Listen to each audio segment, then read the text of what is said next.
चलिए electromagnetic wave में हम लोग सोर्स ऑफ इलेक्ट्रोमैग्नेटिक वेव की तरफ आते हैं। ठीक है, तो पहले इलेक्ट्रोमैग्नेटिक वेव लिख लेंगे और उसके नीचे लिखेंगे सोर्स ऑफ इलेक्ट्रोमैग्नेटिक वेव की इलेक्ट्रोमैग्नेटिक वेव कहां से प्रोड्यूस हो रहा है, कैसे पैदा हो रहा है, इसके बारे में अभी हम लोग डिस्कशन करने वाले हैं। ठीक है, इलेक्ट्रोमैग्नेटिक वेव और इसका सोर्स के बारे में भी हम लोग डिस्कशन करेंगे। इलेक्ट्रोमैग्नेटिक वेव में सबसे पहले हम लोग इलेक्ट्रोमैग्नेटिक के वेव के सोर्स के बारे में डिस्कशन करेंगे।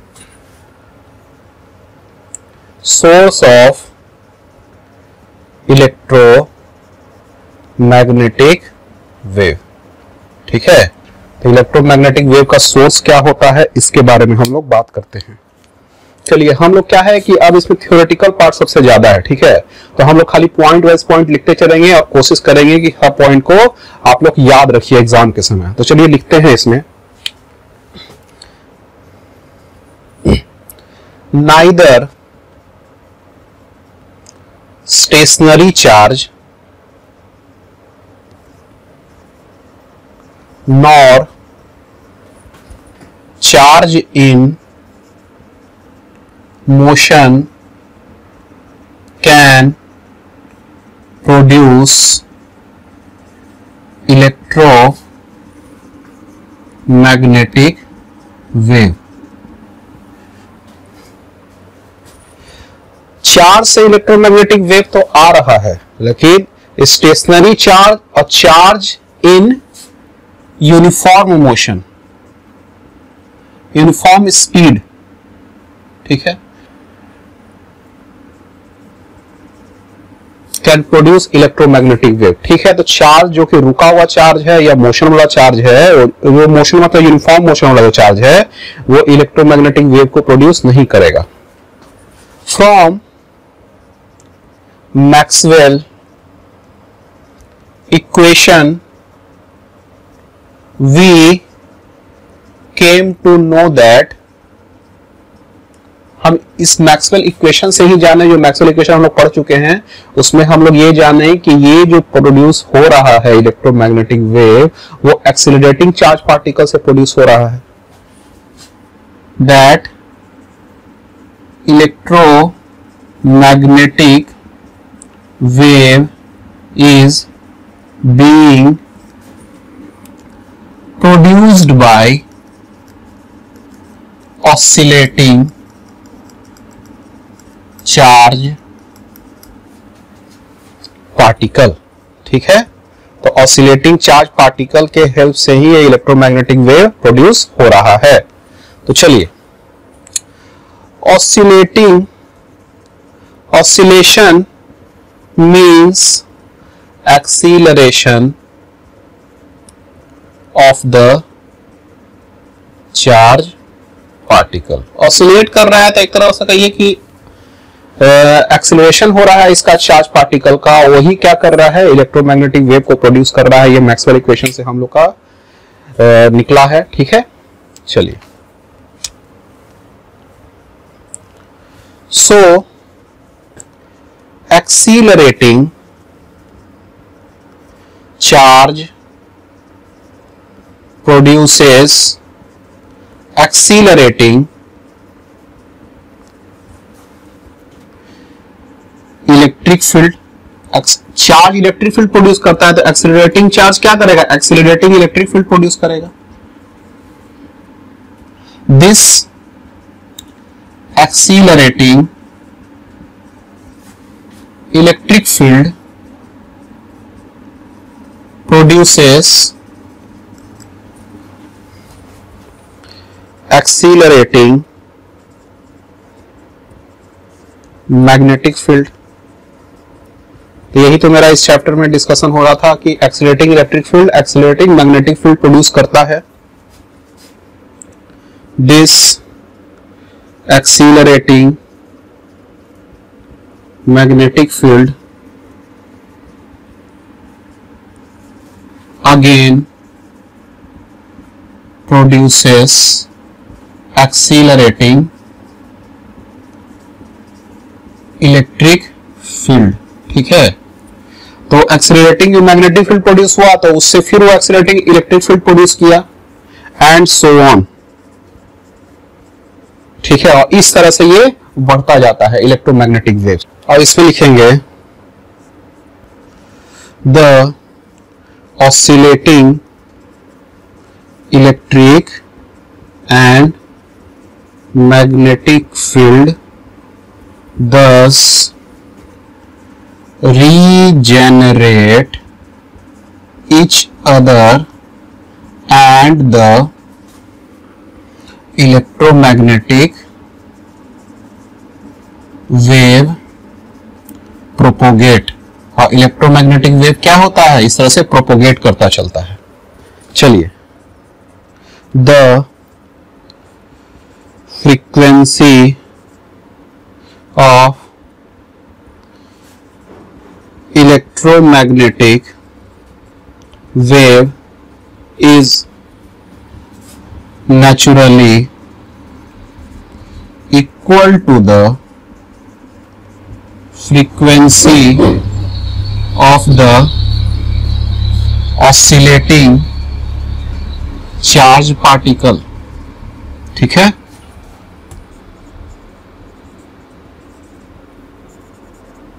the frequency of electromagnetic wave is naturally equal to the frequency of oscillation of the oscillating charge particle। ठीक है, the energy of the electromagnetic wave comes at the expense of the energy of the oscillating charged particle। ठीक है, तो क्या क्या point हम लोग इसमें से डिस्कशन किए हैं, इसके बारे में हम लोग देख लेते हैं। सबसे पहले देख लिए कि स्टेशनरी चार्ज जो है आपका और यूनिफॉर्म मोशन में चार्ज रहेगा वो इलेक्ट्रोमैग्नेटिक वेव प्रोड्यूस कर ही नहीं सकता है। मैक्सवेल इक्वेशन से हम लोग को ये पता चला है कि जो ऑक्सीलेटिंग चार्ज होगा वही आपका क्या करेगा, इलेक्ट्रोमैग्नेटिक वेव प्रोड्यूस करेगा। ठीक है, तो इसमें एक्चुअली क्या हो रहा है कि ऑक्सीलेटिंग चार्ज क्या हो रहा है, ऑक्सीलेटिंग इलेक्ट्रिक फील्ड प्रोड्यूस कर रहा है, तो accelerating electric field accelerating magnetic field produce कर रहा है, फिर इलेक्ट्रिक फील्ड प्रोड्यूस कर रहा है। इस तरह से एक दूसरे को प्रोड्यूस कर करके क्या कर रहा है, इलेक्ट्रोमैग्नेटिक वेव प्रोपोगेट कर रहा है। ठीक है, अच्छा, द फ्रीक्वेंसी जो होगा इलेक्ट्रोमैग्नेटिक वेव का वही चार्ज इस फ्रीक्वेंसी से ऑसिलेट कर रहा है उसके फ्रीक्वेंसी के बराबर हो जाएगा। और जो एनर्जी जो इलेक्ट्रोमैग्नेटिक वेव में है वो कहां से आया है, वो जो एक्सेलरेट कर रहा है उसमें जो एनर्जी जो आ रहा है उसे एक्सेलरेट करने से, ठीक है, तो वो वाला एनर्जी इस energy of the electromagnetic wave हो जाएगा। ठीक है, चलिए इसको उतारिए, इसको मिटाएंगे। अब चलिए इसमें क्या पॉइंट है उसको लिखते हैं। It's not easy to test the electromagnetic waves. ठीक है, it is not easy to test the electromagnetic waves from the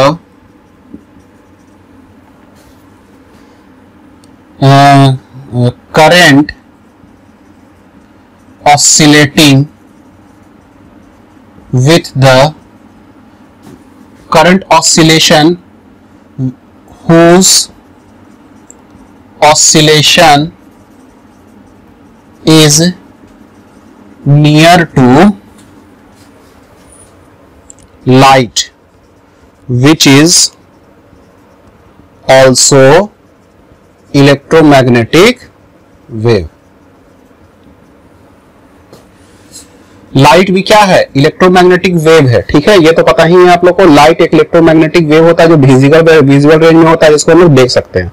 तो हम लोग क्या कर रहे हैं कि इलेक्ट्रोमैग्नेटिक वेव का डिमॉन्स्ट्रेशन देखने के लिए हम लोग ऐसा लगेगा कि जो करंट है, इलेक्ट्रिक करंट, वो एक्चुअली में लाइट के ऑक्सीलेशन के बराबर भी उसका ऑक्सीलेशन होता है। ठीक है, तो हम लोग आराम से क्या करेंगे कि एक सर्किट लेंगे जिसमें करंट फ्लो करता है और हम इलेक्ट्रोमैग्नेटिक वेव जो है उसमें से निकलते हुए देख सकते हैं, लेकिन ऐसा संभव नहीं है। क्यों, हम बता रहे हैं। This is not possible because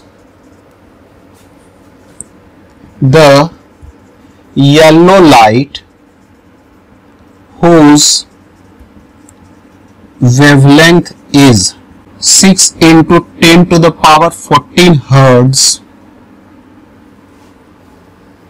because the yellow light whose wavelength is 6 into 10 to the 14 hertz, which is near to the oscillation of electromagnetic wave in the circuit। ठीक है, तो जो करंट से जो इलेक्ट्रोमैग्नेटिक वेव निकल रहा है उसका वेवलेंथ है देखा जाए तो इस वेवलेंथ के रेंज में है। ठीक है, तो करंट जो है वो आपका इलेक्ट्रोमैग्नेटिक वेव के रेंज में तो होता है, लेकिन किसके एग्जैक्ट में है, तो येलो लाइट के एग्जैक्ट में है, 6 into 10 to the 14 हर्ट्ज के रेंज में है। ठीक है, तो अब हम लोग को लगेगा कि भाई हम लोग क्या करते हैं कि इसको चेक कर लेते हैं। ठीक है, कि करंट से इलेक्ट्रोमैग्नेटिक वेव निकल रहा है कि नहीं निकल रहा है। तो हम लोग देखिए इसका वेवलेंथ जो हो गया सर्किट का, वो तो इसके मतलब इस वेवलेंथ के लगभग में हो गया, but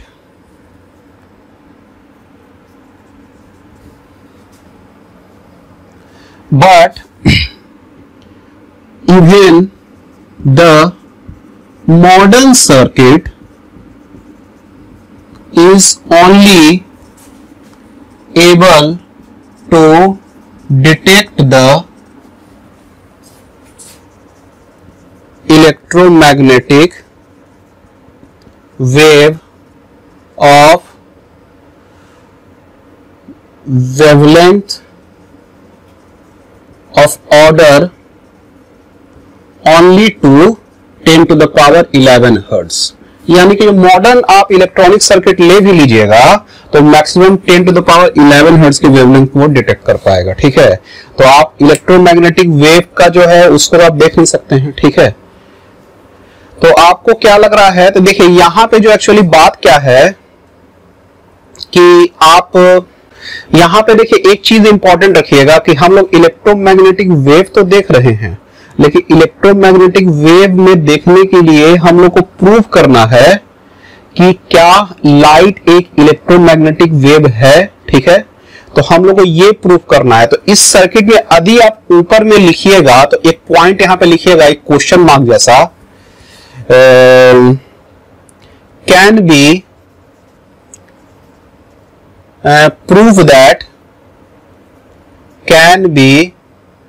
prove that light is an electromagnetic wave। ठीक है, ये क्वेश्चन पहले लिखिएगा, ऊपर में लिखिएगा तो पहले इस क्वेश्चन को लिख दीजिए। इसमें देखिए कुछ संशोधन कर रहे हैं थोड़ा सा और क्लियर करने के लिए। ठीक है, तो देखिए हमको प्रूव करना है कि लाइट एक इलेक्ट्रोमैग्नेटिक वेव है, तो इसको प्रूव करने के लिए क्या लेंगे, हम लोग सर्किट लेंगे। ठीक है, तो सर्किट लेंगे तो सर्किट का जो वेवलेंथ जो आपका है उसका जो रेंज मान लीजिए होना चाहिए कितना, 6। ये जो आपका जो लाइट है उसका मान लीजिए वेवलेंथ है आपका कितना, 6 into 10 to the power 14 hertz है आपका। ठीक है,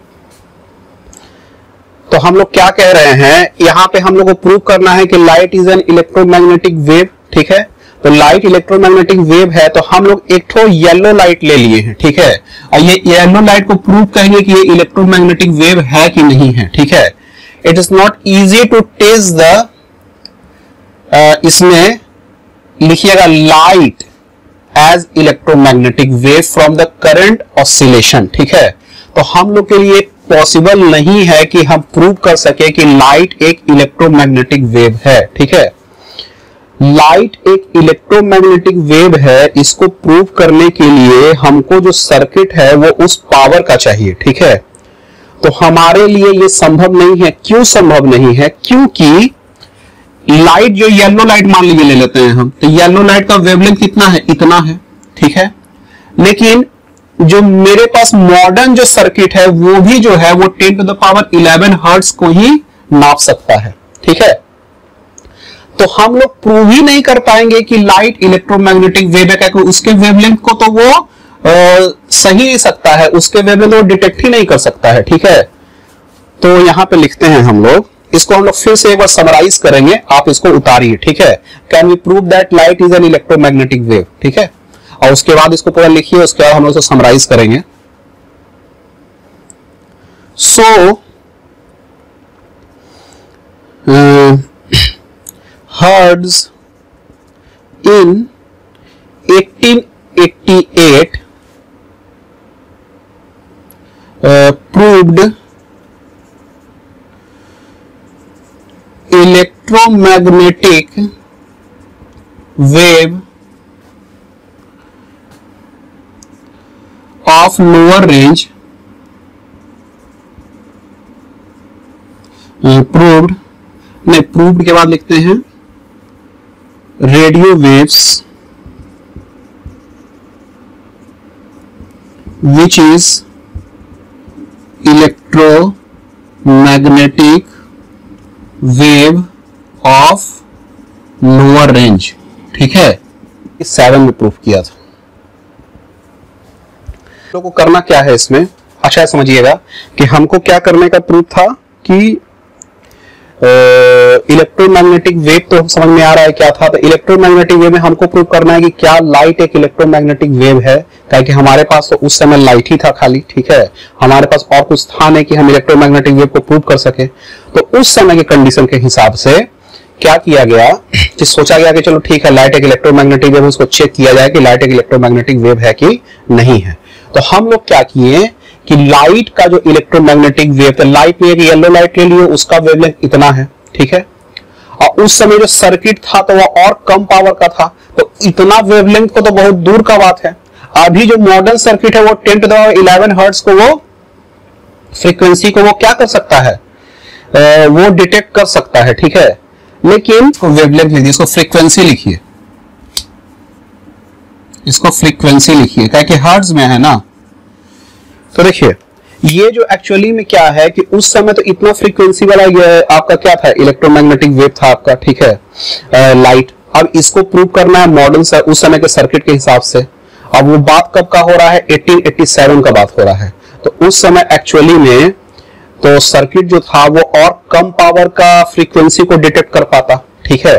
तो उस समय जो कम पावर का फ्रीक्वेंसी को डिटेक्ट कर पाता, तो उस समय के हिसाब से ये तो फ्रीक्वेंसी को, वो लाइट को तो वो पता ही नहीं कर पाता कि इलेक्ट्रोमैग्नेटिक वेव है कि नहीं है। अभी जो मॉडर्न जो आपके पास इलेक्ट्रॉनिक सर्किट है वो 10⁻11 हर्ट्ज के वेवलेंथ को वो क्या कर सकता है, 10⁻11 हर्ट्ज के फ्रीक्वेंसी को वो क्या कर सकता है, डिटेक्ट कर सकता है। अभी भी वो इस रेंज विजुअल लाइट को वो डिटेक्ट नहीं कर सकता है, ठीक है।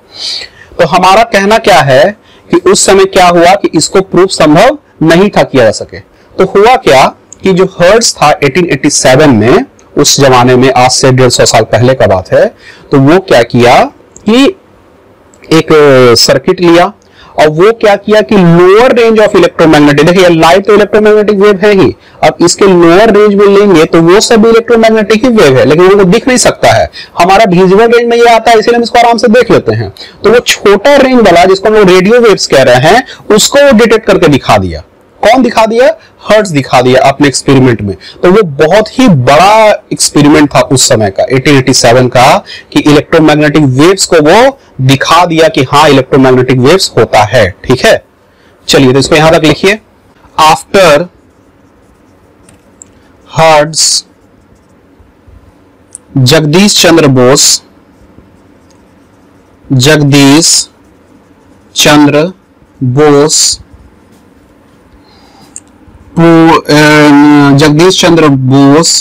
detected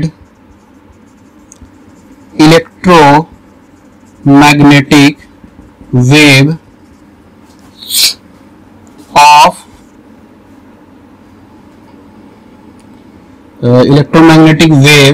wavelength 25 mm to 5 mm, ठीक है। तो ये detected more shorter electromagnetic wave, यहां पे लिख लीजिएगा more shorter electromagnetic wave of wavelength इतना, जो आपका हर्ट्ज किया था उससे भी छोटा वेवलेंथ को वो डिटेक्ट करके दिखाया। कौन, जगदीश चंद्र बोस, इन कैलकाटा, इन हिज लेबोरेटरी में वो करके दिखाया। ठीक है, चलिए। आफ्टर दैट मार्कोनी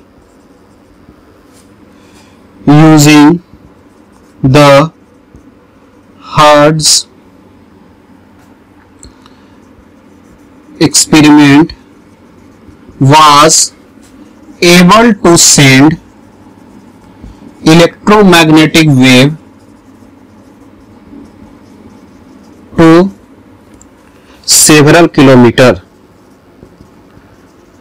ये क्या किया कि इलेक्ट्रोमैग्नेटिक वेव को बहुत दूर, बहुत किलोमीटर तक इसको भेज कर दिखाया। तो ये एक्चुअली में बहुत बड़ा क्रांति था। This was a revolution of communication system। ये communication system में क्या किया, पूरा क्रांति ले आया। So signal can be sent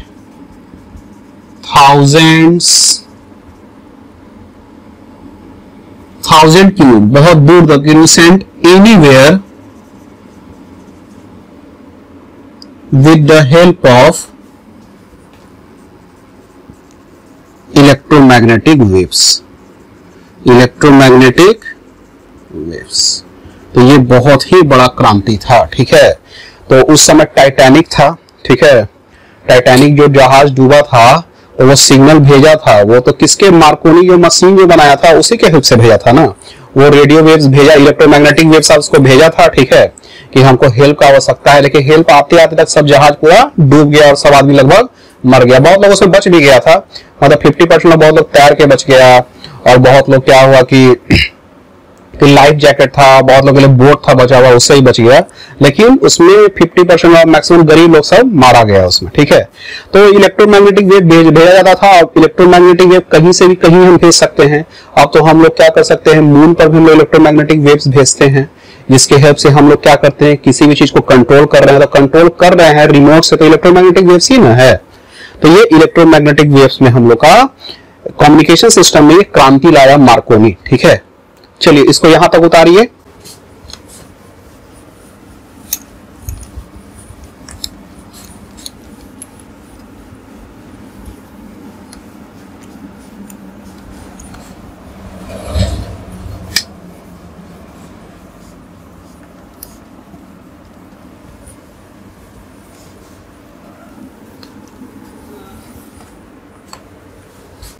अब लिखते हैं nature of electromagnetic waves. Nature of electromagnetic waves. ठीक है, चलिए तो लिखते हैं, as we learn from Maxwell that in electromagnetic that electric field and magnetic field is perpendicular to each other in electromagnetic wave। ठीक है, this electric and magnetic field is also perpendicular to the direction of propagation of electromagnetic wave. ठीक है, direction of propagation of electromagnetic wave होता है। ठीक है, this can be proved if we consider a wire loop inside the capacitor plate placed parallel to the capacitor, ठीक है।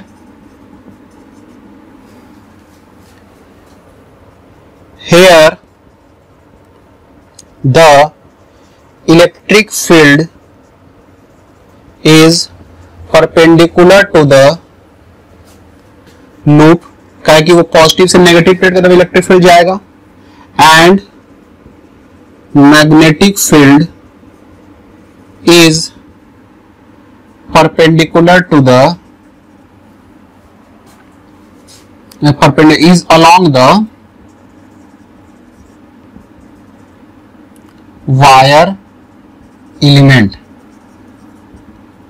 So here we see that electric and magnetic field is perpendicular to each other, ठीक है। अब एक photo बना लेते हैं हम लोग इलेक्ट्रोमैग्नेटिक वेव्स का, उसके बाद क्या करेंगे हम लोग इसको समझेंगे। अच्छा से एक फिगर बनाइएगा।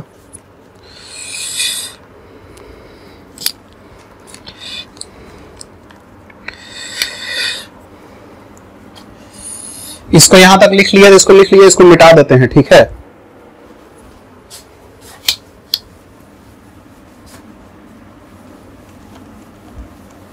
ऊपर में बना देते हैं फोटो इसका।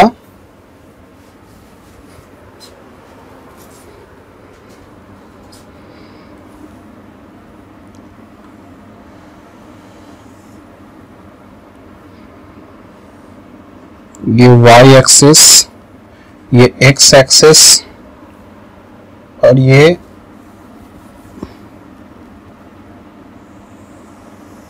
z axis.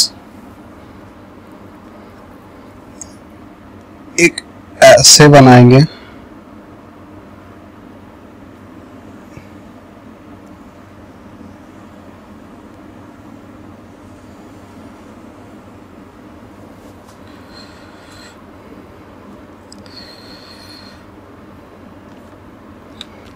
और दूसरा बनाते हैं।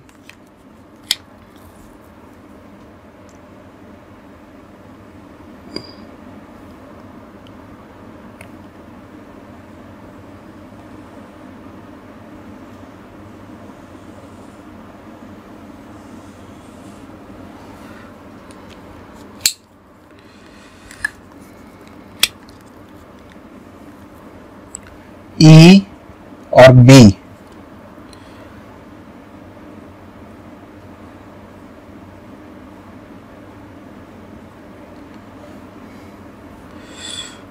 चलिए इसको भी ऐसे ही बना देते हैं। ये समझ में आ रहा है कि ये ऐसे है, रखा हुआ ऐसे जमीन में, और ये ऊपर ऐसे है, ठीक है। तो ये मैग्नेटिक फील्ड है, ये इलेक्ट्रिक फील्ड, दोनों दूसरा का परपेंडिकुलर है। ध्यान से देखिएगा तो पता चलेगा।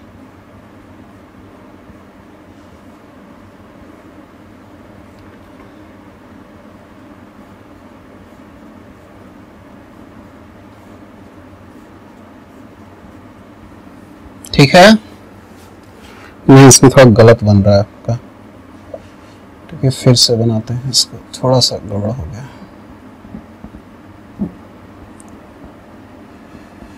ये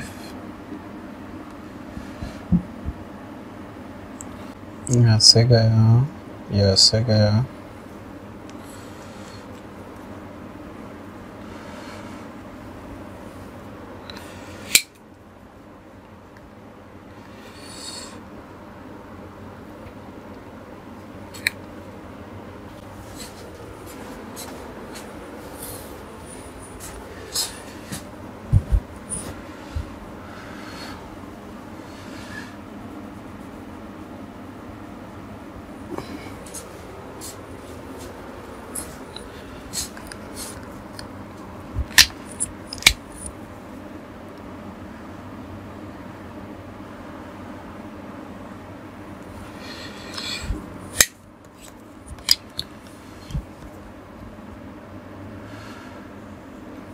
ऐसे हो गया। तो जो भी ब्लैक वाला है ना, उसको ऐसे ऐसे सीधा बना दिए,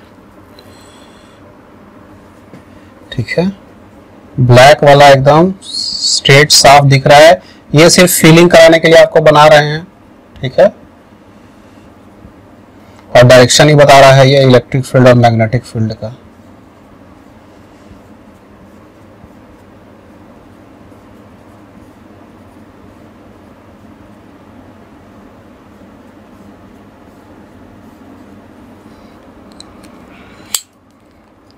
अब दूसरा बनाएंगे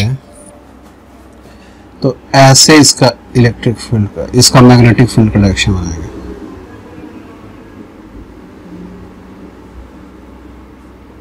मतलब ऐसे, ठीक है,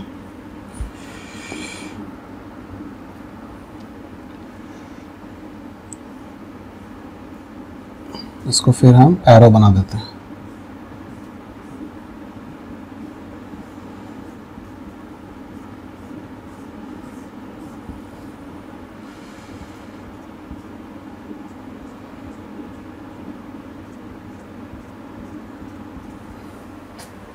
ठीक है, ये मतलब ऐसे सुता हुआ है और ये वाला जो है लाल वाला वो ऊपर ऐसे खड़ा है।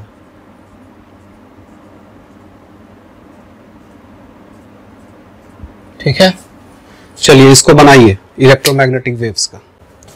Hair the figure given is of electromagnetic waves which is propagating, ठीक है, in the z direction। z direction में इलेक्ट्रोमैग्नेटिक वेव बढ़ रहा है। the electric field is varying along x direction। the electric field is along x direction, is along x direction and varying sinusoidally along z direction। ठीक है, तो electric field x direction में से जा रहा है और बढ़ रहा है किधर, z डायरेक्शन में। Similarly, magnetic field, electric field EX लिख लीजिएगा, magnetic field BX is moving along y direction and varying sinusoidally along z direction. ठीक है, और z डायरेक्शन की तरफ ये बढ़ रहा है। कौन, मैग्नेटिक फील्ड B। चलिए इसको उतारिए यहां तक, तो हम लोग लिख सकते हैं so EX is equal to E0 sine KZ minus omega T and BY is equal to B0 sine KZ minus omega T। इसको उतारिए यहां तक। Here omega is the angular frequency of electromagnetic wave. Omega इसमें क्या होगा, angular frequency of electromagnetic wave and K is equal to 2 pi by lambda. ठीक है, ये where lambda is the wavelength of किसका, इसको इलेक्ट्रोमैग्नेटिक को EM वेव भी लिख सकते हैं, इलेक्ट्रोमैग्नेटिक वेव। ठीक है, तो यहां पे लिखते हैं as we know that omega is equal to 2 pi by T is equal to 2 pi into frequency and K is equal to 2 pi by lambda, ऐसा है। ठीक है, सो EX जो हो जाएगा वो E0 साइन, इसको K की जगह क्या कर देते हैं, 2 पाई बाई लेमडा लिख देते हैं, 2 pi by lambda Z minus omega की जगह क्या लिखते हैं, 2 पाई इंटू फ्रीक्वेंसी, ऐसा लिख सकते हैं।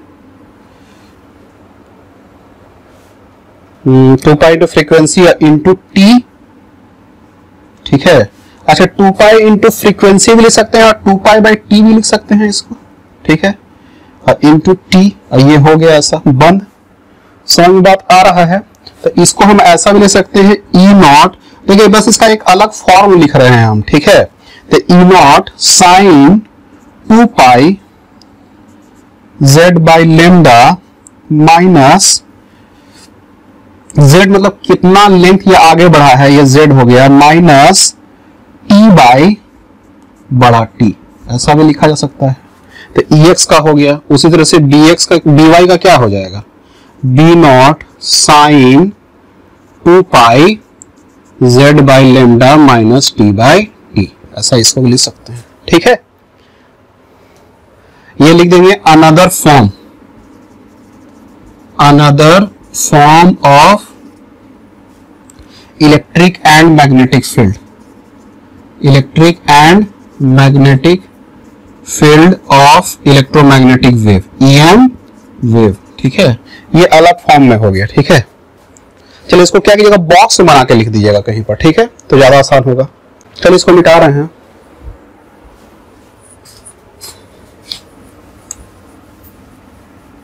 चलिए इसको भी मिटा देते हैं। The speed of propagation of wave is omega by k, ठीक है। Wave c is equal to omega by k, where c speed of EM wave nearly equal to the speed of light, ठीक है। Light electromagnetic wave है, ठीक है। तो इसको C हम लोग लिख देंगे, C क्या हो गया, equal to the speed of the light. तो इलेक्ट्रोमैग्नेटिक वेव भी क्या है, लाइट में इलेक्ट्रोमैग्नेटिक वेव है, ठीक है। तो ये C हम लिख दिए। तो ओमेगा इज इक्वल टू क्या हो गया, C K हो गया। अच्छा ओमेगा को हम लोग लिख सकते हैं 2 पाई इंटू फ्रीक्वेंसी और C और K की जगह 2 पाई बाई लेमडा, ये तो भी हम लोग देखे ही हैं, ठीक है। 2 पाई कट गया, तो ये तो कट गया, तो मेरे पास क्या बचा, frequency into lambda is equal to C, ठीक है। ये भी एक इक्वेशन आ गया। तो बहुत सारा इसमें इक्वेशन है, सबको याद रखने का है। देखिए omega is equal to C by K क्या हो गया, speed of propagation of the wave, या omega is equal to C K याद रखिएगा, तो ये हो जाएगा। फिर एक इक्वेशन इसको याद रखने का है, ठीक है। फिर K का वैल्यू याद रखने का है, ठीक है। बाकी तो फिर आसान है, ठीक है। एक लाइन और लिखते हैं इसमें, from Maxwell we learned that electric and magnetic field is related to each other and E is equal to B by K, B naught is equal to E naught by C, ठीक है। तो ये भी एक equation हो गया, ठीक है। C से डिवाइड कर दिया तो मैग्नेटिक फील्ड निकल जाएगा, इलेक्ट्रिक फील्ड को डिवाइड कीजिएगा C से, तो ठीक है। तो ये एक्चुअली हो गया। तो बहुत सारा इसमें इक्वेशन था, बस इक्वेशन को याद रखना है। Omega is equal to C के याद कीजिए, V lambda frequency into lambda is equal to speed of light, ये याद कर लीजिए आप। K is equal to 2 pi by lambda, इसको याद कर लेना है, बस। बाकी सब आसान है, कोई खास नहीं है। बाकी ये इक्वेशन का ये बड़ा याद रखिए, ये नहीं भी याद होता है तो बाद में इसे चेंज कर सकते हैं हम लोग, ठीक है।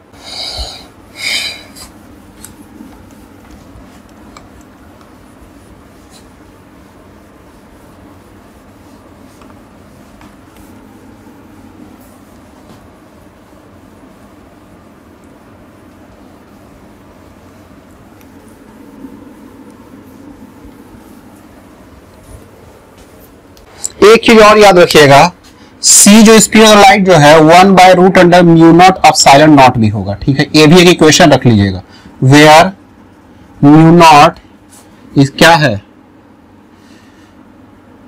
Magnetic permeability,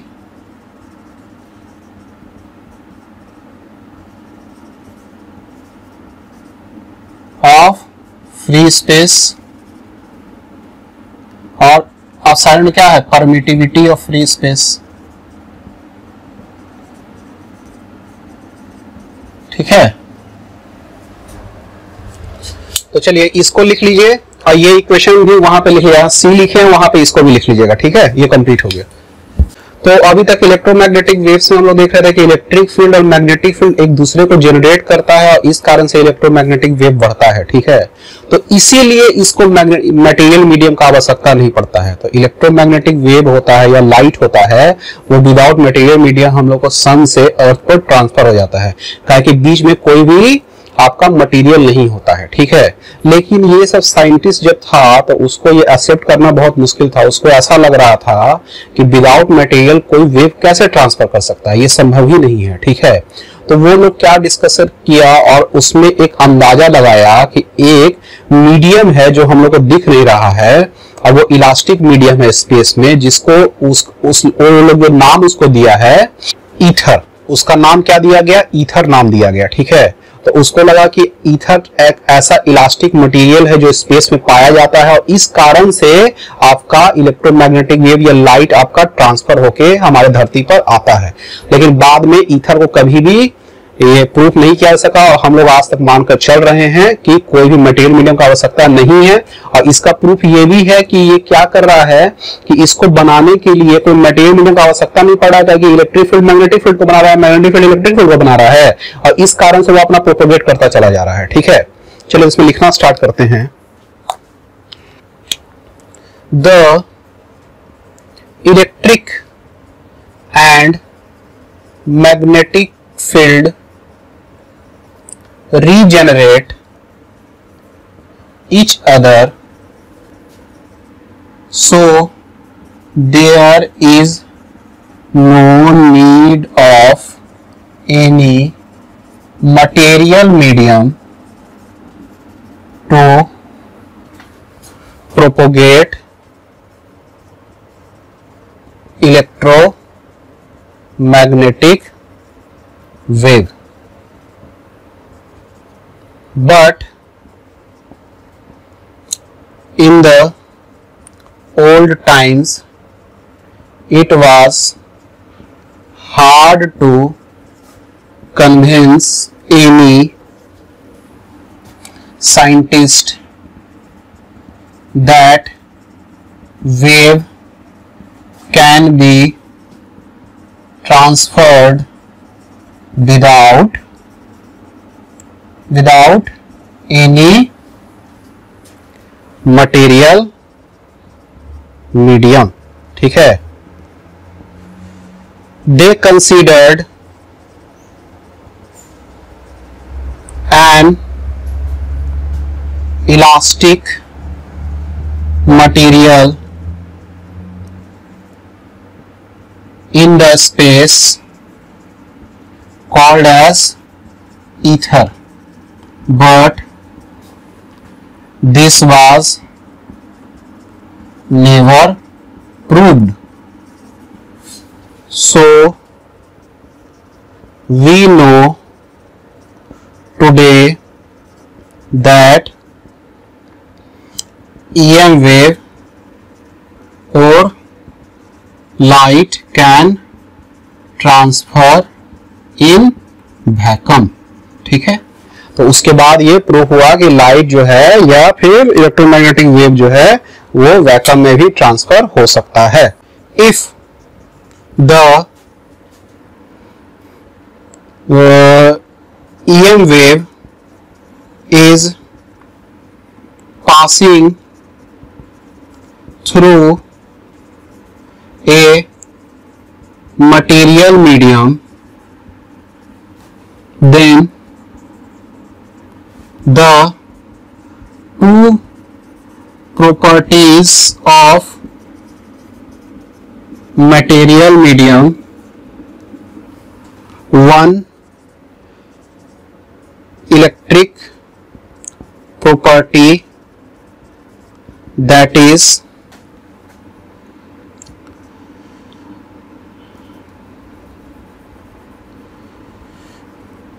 permittivity, material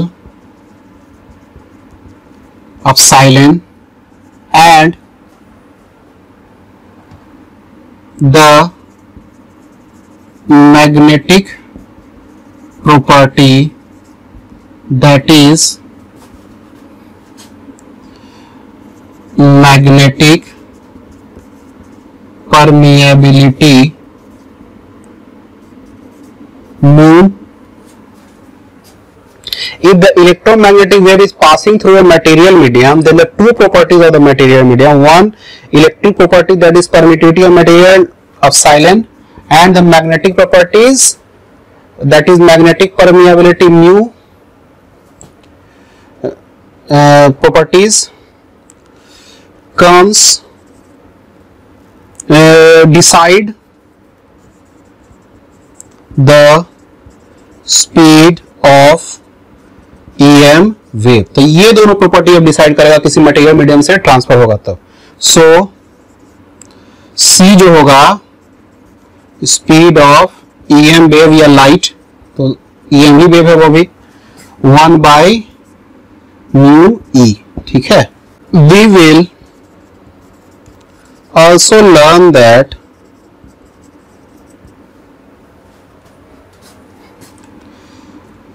the refractive index of the material depends upon the ratio of the speed of light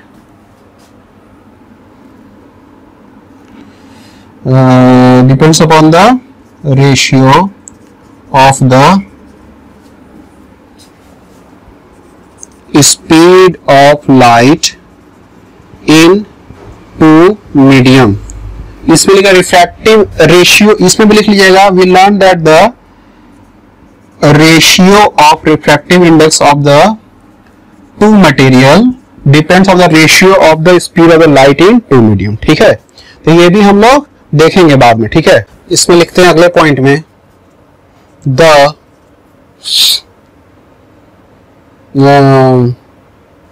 electromagnetic wave speed in vacuum or free space remains always constant. ठीक है. ये हमेशा कांस्टेंट रहता है. The any electromagnetic wave have nearly the same speed. ठीक है. कोई भी इलेक्ट्रोमैग्नेटिक वेव ले लेंगे तो उसका स्पीड लगभग सेम होगा. It can vary because it can vary लिखते हैं, because it can vary only about few meter in 3 into 10 to the power 8 meter per second, which is negligible. ठीक है. तो इसीलिए हम लोग क्या करते हैं कि इसका इलेक्ट्रोमैग्नेटिक वेव का स्पीड को हम लोग क्या मान लेते हैं, कांस्टेंट मान लेते हैं. ठीक है. पहला चीज. अब the 1 metre length is equal to the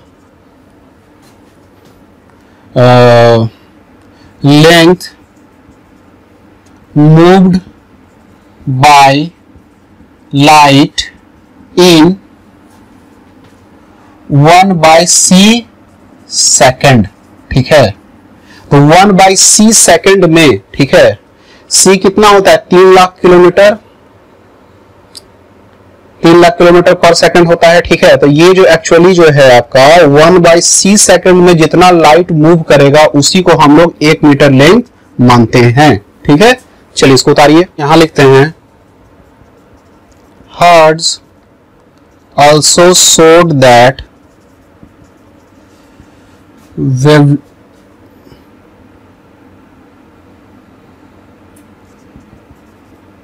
electromagnetic wave which is 10 million times larger than, इसको लिखिएगा wavelength, wavelength 10 million times larger than the light wave also showed reflection, diffraction and polarization properties. ठीक है, which is the properties of wave, which is the properties of wave.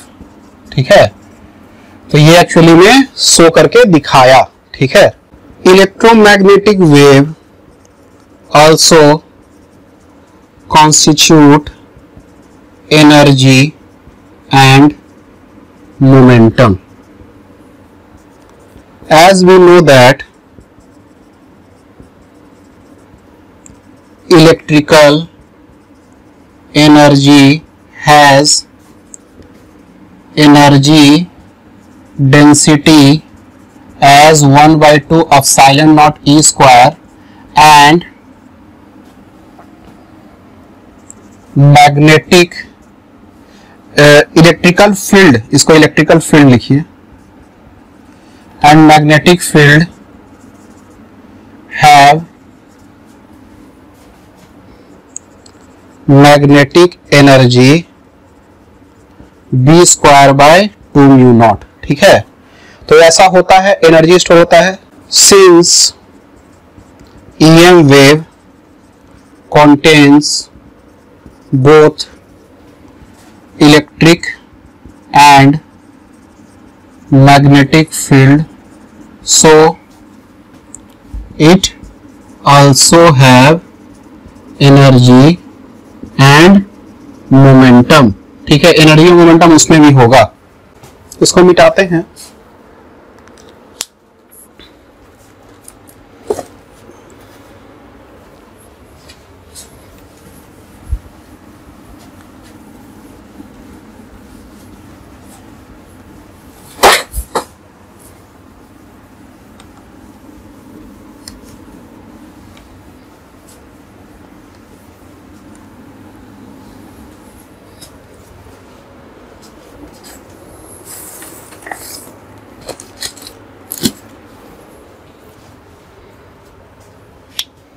चलिए इसमें लिखते हैं, if there is a surface placed perpendicular to the EM wave and there is the charge on the surface, then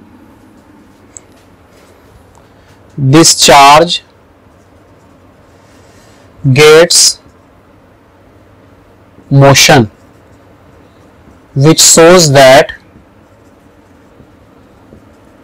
EM wave have energy and momentum associated with it. ठीक है, since EM wave have momentum, so it will exert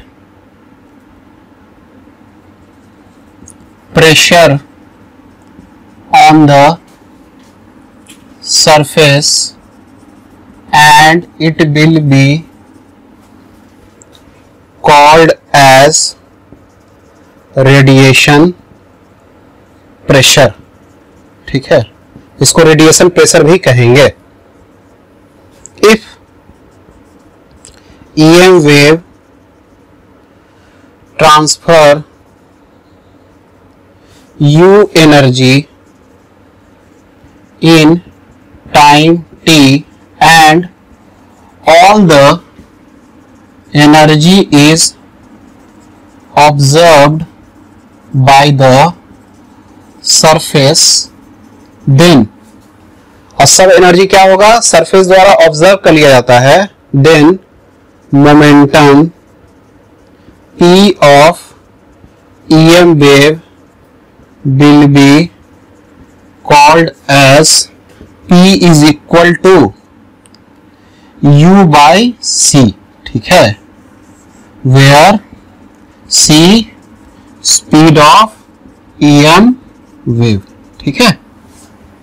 तो पूरा energy observe कर लेगा तो U by C उसका क्या हो जाएगा, मोमेंटम हो जाएगा, ठीक है। V also receives momentum from the sun electromagnetic wave, ठीक है, but we do not feel it because the value of C is very large। C का वैल्यू क्या हो गया, बहुत ही लार्ज हो गया, ठीक है। इस कारण से हम लोग ये जो मोमेंटम है हम लोग फील नहीं कर पाते हैं, ठीक है। चलिए, an American scientist proved that momentum is 7 into 10⁻⁶ Newton per meter square is of electromagnetic wave, ठीक है। मतलब इसको मोमेंटम लिख दिया, इसको रेडिएशन प्रेशर लिखिए। रेडिएशन प्रेशर जो है वो क्या है, इतना है, वो कैलकुलेट कर लिया। अब लिखते हैं हम लोग, the radio and TV signal have energy associated with it which is transferred from one place to another, ठीक है। वन प्लेस से अनदर हम लोग इसको ट्रांसफर कर देते हैं, ठीक है। The sunlight which is electromagnetic wave makes life possible on the earth surface due to its energy, ठीक है। तो वो एनर्जी देता है, तभी हम लोग क्या कर रहे हैं कि सस्टेन कर पा रहे हैं अर्थ पर, ठीक है। तो ये समझ में आ रहा है। चलिए इसको उतार दीजिए, ये खत्म हो गया।